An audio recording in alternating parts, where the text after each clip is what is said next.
Donc grelotte, et ce n'est pas terminé, pas de redoux avant lundi, nous dit Météo France. Froid glacial dans quasiment toute la France avec des conséquences, surtout pour ceux qui travaillent en plein air. Et dans un instant, avec notre avocat, nous verrons que dit la loi en ce domaine. Mais tout d'abord, avec Fanny Agostini, bonsoir. Faisons le point météo. Je rappelle d'ailleurs qu'il n'y a pas de coupure d'électricité prévue, ça c'est important pour ceux qui nous regardent. C'est ce que nous a dit ce matin Ségolène Royal. En revanche, le froid est bel et bien là. Et puis parfois, on a l'impression qu'il fait plus froid que ce qu'on peut bien l'annoncer parce qu'il y a du vent. Oui, il y a du vent. Ce qu'on appelle les températures ressenties. Absolument, et c'est une composante déterminante. Alors justement, il y a 3 paramètres qui favorisent l'installation du froid. Il y a bien sûr l'orientation du flux. On sait que cet air vient de loin, vient de Sibérie et arrive jusqu'à la France et par extension jusqu'à l'Espagne. On a aussi une absence de nuages pendant la nuit, donc par rayonnement infrarouge, des perditions de chaleur aussi.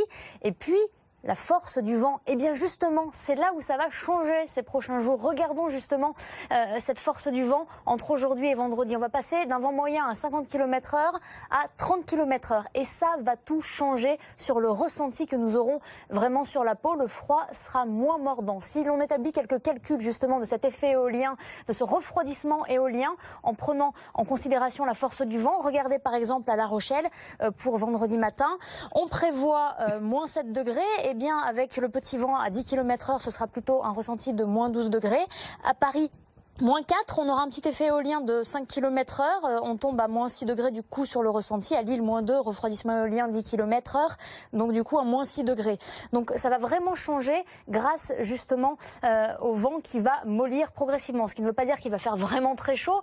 Je vais vous donner justement quelques ordres de grandeur pour que vous puissiez avoir des éléments de comparaison entre aujourd'hui et dimanche. On est actuellement 4 à 8 degrés en dessous des normales de saison. Et bien dimanche, ça va augmenter, mais on sera toujours sous les moyennes, entre 3 et 5 degrés sous les moyennes de référence. On garde le bonnet, l'écharpe et le pull. Alors bien sûr, on pense à tous ceux qui travaillent dehors, les employés du BTP, les ouvriers agricoles ou forestiers, ceux qui ramassent les ordures, les commerçants également qui travaillent dans les marchés tôt le matin. Pour eux, ça doit être très difficile. Que dit la loi en ce domaine? Quels sont les droits des salariés lorsqu'il fait froid? J'ai invité un avocat pour en savoir plus, maître Jérémy Jardonnet. Bonsoir, vous êtes avocat en droit du travail. Alors, les employeurs doivent protéger leurs salariés du froid, mais précisément, que dit la loi?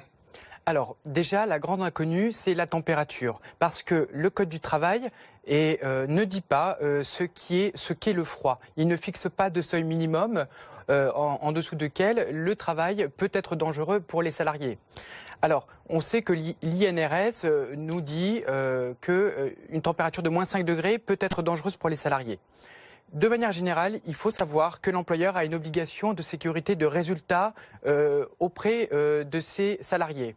Plus spécifiquement, s'agissant des températures, il doit prendre toutes les dispositions nécessaires pour assurer la protection des travailleurs contre le froid et les intempéries. Par exemple, Le salarié qui travaille en extérieur doit avoir accès à un local chauffé pour se reposer? Exactement. Ça, c'est ce que dit la loi. Exactement. C'est toujours respecté?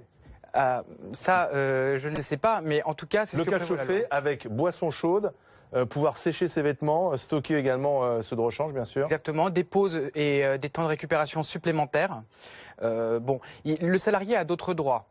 Par exemple, il peut s'adresser aux représentants du personnel s'il considère que sa situation de travail présente un danger. Donc, il peut alerter les délégués du personnel ou le CHSCT, c'est-à-dire le comité d'hygiène, de sécurité et des conditions de travail. Et le CHSCT ou les délégués du personnel peuvent alerter l'employeur sur une situation de danger grave et imminent. Est-ce qu'il existe un droit de retrait?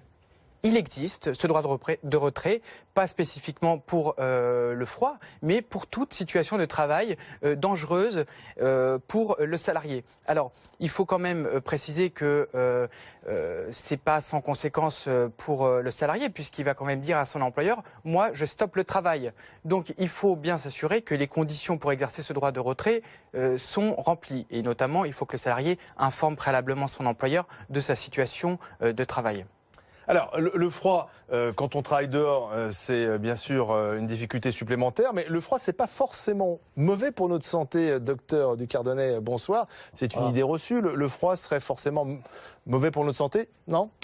Quand on est en bonne santé, c'est pas mauvais pour la santé. Parce que c'est vrai que si vous avez un problème de cœur en particulier, les changements de température, ça c'est terrible pour le cœur.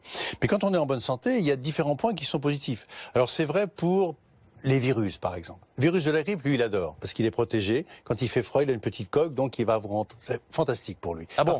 Par contre, le froid ne tue pas la grippe? Non, absolument pas. Absolument pas. Et généralement, d'ailleurs, les épidémies de grippe arrivent juste après un épisode de froid. Voilà, c'est comme là on où sait ça déjà. explose, comme ça s'est fait déjà.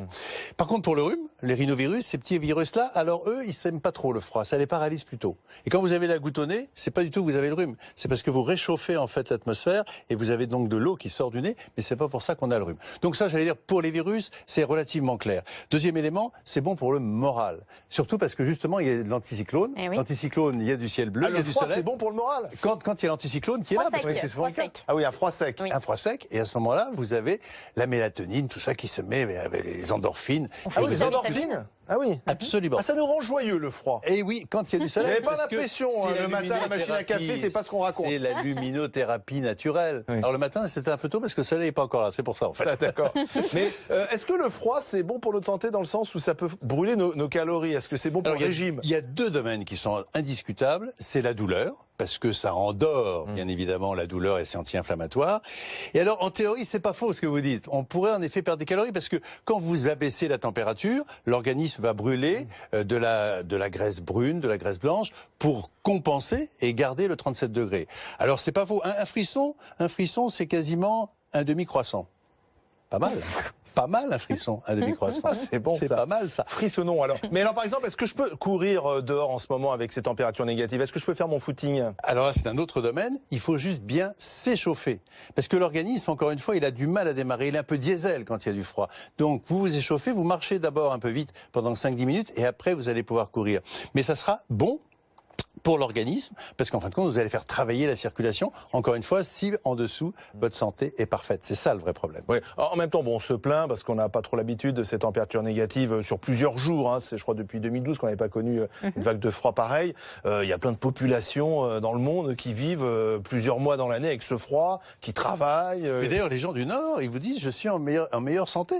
Ils vous disent, en fait, prenez une douche froide, allez vous baigner dans l'eau froide, parce que ça donne un certain nombre de choses positives. Certains médecins le préconisent, la douche froide le matin. Absolument, absolument. Et d'ailleurs, on utilise encore plus loin ce qu'on appelle la cryothérapie, c'est-à-dire pour la santé, vous savez, de se mettre dans des espèces de caissons à moins 120, à moins 140, parce que ça joue sur la récupération pour les sportifs, mais ça joue surtout sur l'aspect anti-inflammatoire pour les articulations. Et puis, comme on l'a dit tout à l'heure, ça stimule un petit peu le cœur, et donc ça vous donne en effet la pêche le matin. Alors, le froid, le soleil, un temps sec, c'est peut-être bon finalement pour notre santé, mais pas forcément parce qu'il y a de la pollution en ce moment. Il y a comme un air de déjà-vu, vous croyez Oui. pas? Un anticyclone énorme sur l'Europe.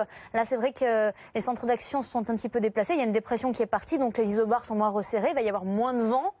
Et forcément, quand il y a moins de vent, il y a moins de brassage de l'atmosphère. Et ce qu'on peut intuitivement deviner, c'est que la pollution pourrait revenir et s'accumuler une nouvelle fois. En tout cas, c'est propice. On surveille bien sûr la situation. On pourrait connaître des pics de pollution dans les prochains jours lorsque le vent va retomber. On ne peut pas l'affirmer, mais en tout cas, on peut le deviner. Ça, c'est pas bon pour la santé. Non, ça c'est Parce pas que bon pour la ça va santé. irriter les muqueuses, et là, les virus, là, ils vont rentrer, ils vont être sympas. Là. D'accord. On va être très content.